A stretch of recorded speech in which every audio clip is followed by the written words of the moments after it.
want to talk now about one of your friends, and that is Tully Blanchard. Yes. A founding member of the Four Horsemen. We both have great regard for him. Tully is 67 and still involved. He's a manager in AEW. He still bumps once in a while, God bless him. And he even wrestled a match not too long ago. Yeah, and he's still very fit. Oh, no question. Yeah. Okay. You know, a lot of people don't realize what a great athlete Tully Blanchard is. Oh, a small college quarterback. I believe he made all conference. Well, Awesome. he switched, but Tully had the high school record when he graduated from high school for the longest punt in the nation. How long was it? I don't know. You could Google it, but I'm sure it's been broken by then. But I mean, he was one of the most highly touted. The quarterback Tommy Kramer that went to the Vikings. Remember him? Yeah, for sure. He and Tully were the two highest rated quarterbacks in the state of Texas. Well, Tully's a legit athlete, damn good. Well, let's stick with that, because what got Tully over? Because he wasn't a big man. He was like 5'10", 5'11", but I think his legitimate athleticism really stood out in a wrestling ring. That and here. He was a technician. He was smart. He came across exactly what he is, like an arrogant prick. He'll laugh when he hears this. No, I love him. Hey, Blanchard and I had a lot of fun. Blanchard and I and Arn and Barry and, God, unscripted, man. We had the greatest times and the greatest relationship. And, to me, I see some of the stuff that goes on with the Hall of Fame. How Tully Blanchard and Arn Anderson aren't in the Hall of Fame as singles is beyond my imaginary scope. When I see some of the guys they put in the Hall of Fame, give me a break. Tully and Arn, who both wrestled a lot of single matches before their tag teams and as tag teams, both are Hall of Fame guys all day long. And I'm not going to get into the list of people they put in ahead of them and why and how and the politics, but man, those two guys, and like I said, as Barry, another guy, come on, give us a break. How many guys in a single match could do what Barry has done? Not just with me, but you know what I mean? No doubt. Now, one thing I liked about the TBS Saturday show, which used to be the flagship of the promotion, and I thought it really benefited Tully, it was almost all squash matches. Now, some people might think squash matches are boring, but I thought it enabled Tully, and a lot of guys, but Tully in particular, to get all his stuff in, all his moves, all his athleticism, and it made you want to pay to see him in a real match. I think the squash match is something that's been underestimated, and the value's been lost now that nobody does them, except rarely. Well, I'm not a big fan of squash matches, but there was a time when there just wasn't enough talent. To be honest with you, enough talent to put on a good long TV match all the time, especially when you're making as much TV as we were making, not only TBS, but the network TV we were making in Raleigh as well. Right, the syndicated. Syndicated as well. So, I'd rather just, but I used to tell George Scott all the time, why don't you just let me talk? Why would I wrestle Klondike Bill? For 3 minutes, right? I just make myself look bad and Bill look worse. Well, and Tully did great angles, too. One of my favorite angles was when he brought in Baby Doll. He teased it for weeks, the perfect 10. Yeah. And I thought it was great because when she got there, Nicola certainly was very attractive, but she wasn't a perfect 10 in like the Elizabeth type of mold, and she was taller than Tully. She almost towered over him when she wore heels, and that was an example of the heel being oblivious, which I think a good heel needs to be. Yeah, no, it was great though. I'd already. She was called herself Nicola, or her real name was Nicola Roberts. Her dad was a famous promoter. She was Gino Hernandez's manager first when I wrestled Gino out in the Texas territory. Well, at one point she was Andrea the Lady Giant as a wrestler. Yeah. So, no, she was great in the role, and she came along at the right time. She put up with all our shit, and she had fun with us. And no, I've met her many times. She's an awesome lady, and like I said, I love the perfect 10 angle. She used to tell me.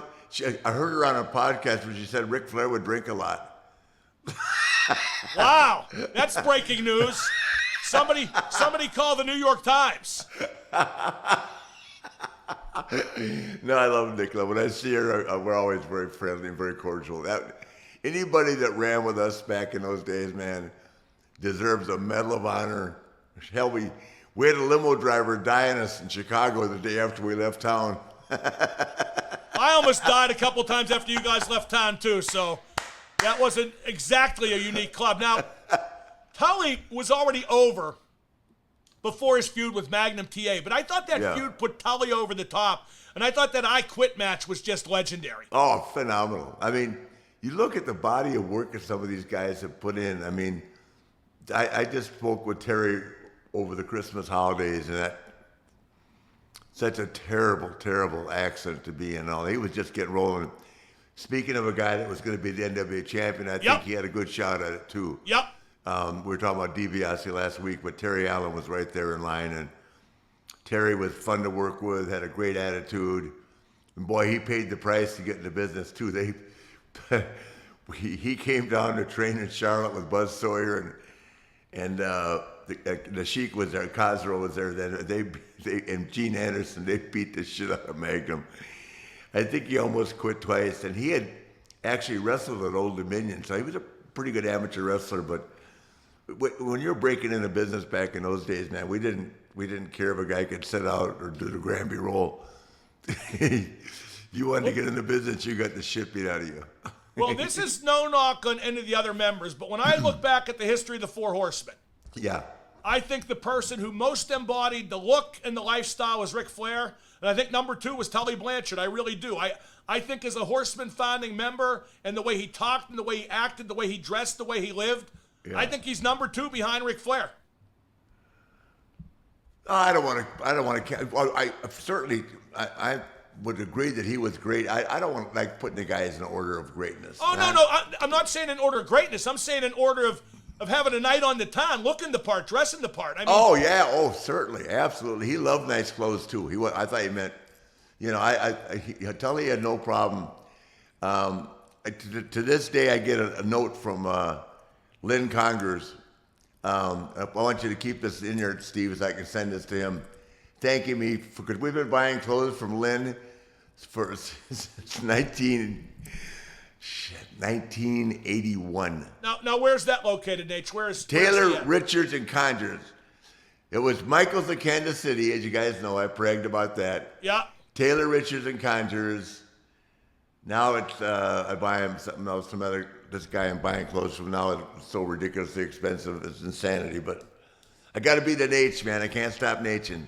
But Tully had no problem in Nating either. We had fun. No doubt. Now, what made Arn and Tully such a great tag? Let me tell you a great story for the people that understand how tough our business used to be. So Gene Anderson ran the office when Crockett had the big office they bought out on Carmel Road, and they had a ring in it and all that. So a guy came to break in one day with his kid, right?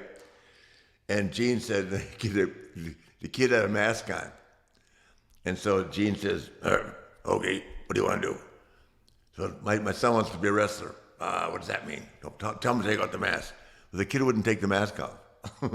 So Gene goes, "Well, you can't be a wrestler if I can't see your face." He said, No, I don't want anybody to know who I am because I'm going to be so good.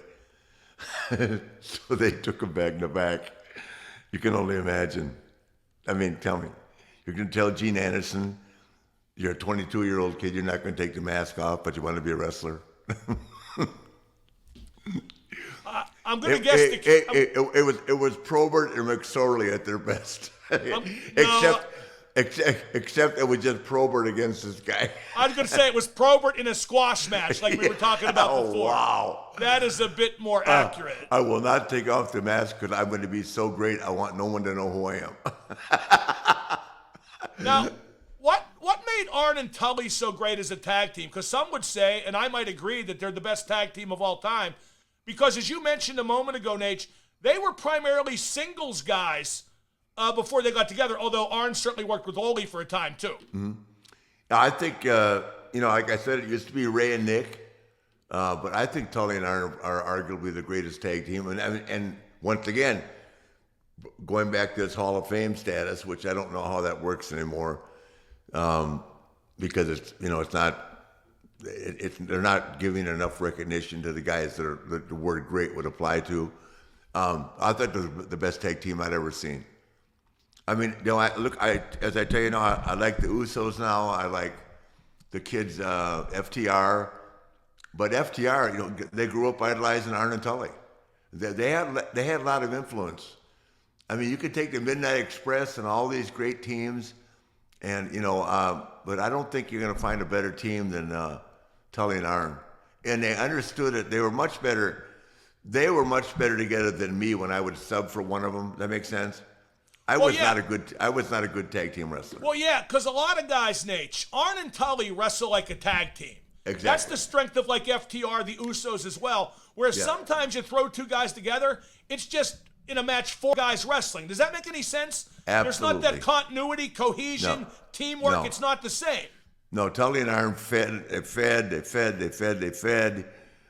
and when we got together in the 8-man, it was just, there were times that the crowd would be so loud for 20 minutes, there was no reason to even cut the babyface off. When we were wrestling Dusty, Sting, and the Road Warriors, those 8-man tags, it was insanity. And we finally just out of nowhere, Arn would spinebuster one of them, which was very believable because the spinebuster was so good, or catch one of them with a DDT. We'd get a little bit of heat, and then boom, blow the roof off the joint for another 20 minutes. Well, Tully got fired by WWE in 1989. He flunked the drug test. That's no secret. And he was going to go back to WCW, but he kind of disappeared from the big time after that. And he really still athletically and physically was in his prime. What happened there? I don't know. You'd have to ask him that. But it's odd even now to look back, isn't it? Because he was such a top guy.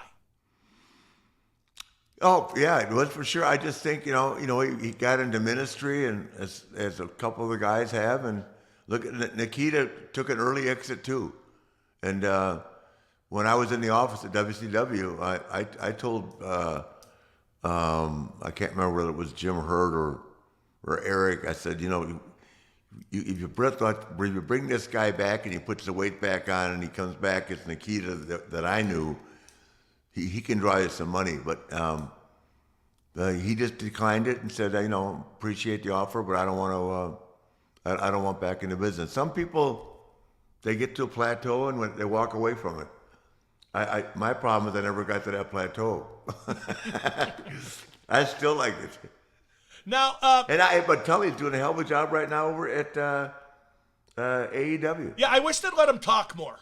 Me too. I wish they'd let a lot of guys talk more, but again, that's the 15 pounds of sugar thing. Arn too. Yep, no question. Now, did you ever wrestle Tully when he worked for his dad, Joe, in that Southwest territory? Because no, I didn't wrestle. No, when I down there, I wrestled the kid that Shawn Michaels, the guy that broke in Shawn Michaels, Jose Lothario. Jose Lothario. I wrestled Lothario there, and I wrestled Wahoo there. But I knew Tully's dad, Joe, very well. He used to say to me, what the first rule of fighting is, Rick? And I'd say, what? He said, never overmatch yourself. Tully and I and Joe had a lot of great times together. He was a great guy. And Tully was very close to his parents. Now, the Four Horsemen were a force even after personnel changes. And again, this is no knock on anybody who succeeded them, but I felt like the group was never quite the same after Arn and Tully left. Do you agree? Absolutely. Never the same. At any point, not even close. At any point, did you want to suggest, hey, let's just stop doing this? Did that ever come up, or did you think there was still value in carrying it forward for the years to come? I think it was a couple of times. I mean, it was great. I have to be honest with you. In terms of fun, when it was Mongo, Benoit, and Dean Malenko, who was as technically gifted as anybody. Benoit, regardless of how terrible the ending was to all that, Benoit could work his ass off, and Mongo was so damn much fun. And I see Steve, on a regular basis now. He's battling ALS, as you know, but that was a fun unit as well. But it was, we not nearly the skill that they had. The skill Dean and Chris did, But at that point, it was for me. I was just having fun. It wasn't the same. It's hard to follow something that was so great in life. I could apply it to different things, but you remember the great ones. Oh, no question. Like in my job here in Pittsburgh, I've had the honor of covering and working with 5 Stanley Cup champions, but it's never the same as the first 2 with Mario and Kevin Stevens. Yeah. And Paul Coffey, Mark Recchi. You know the names, Nate. Sure, absolutely. We've had some great players since then with Sidney Crosby, who's actually won more cups than Mario, 3-2. But you never forget where you came from and where the people you work with came from, too. Exactly. I mean, the whole thing with Crocker Promotions was a whole different setup, and much. It was everybody enjoyed working when Turner.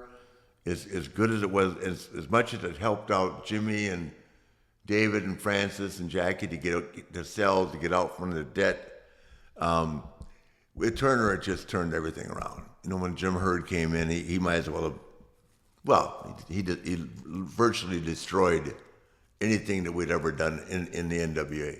He might as well have thrown gasoline on it and lit a match. He might as well just burn it down walking in the door. Yeah, exactly. But part of it too, Nate, is we enjoy thinking about what happened back when because we were younger. That puts a better light on it. Well, and also because of YouTube and the WWE and that network, and you can't get away from it, which is fun. It's fun looking back on it.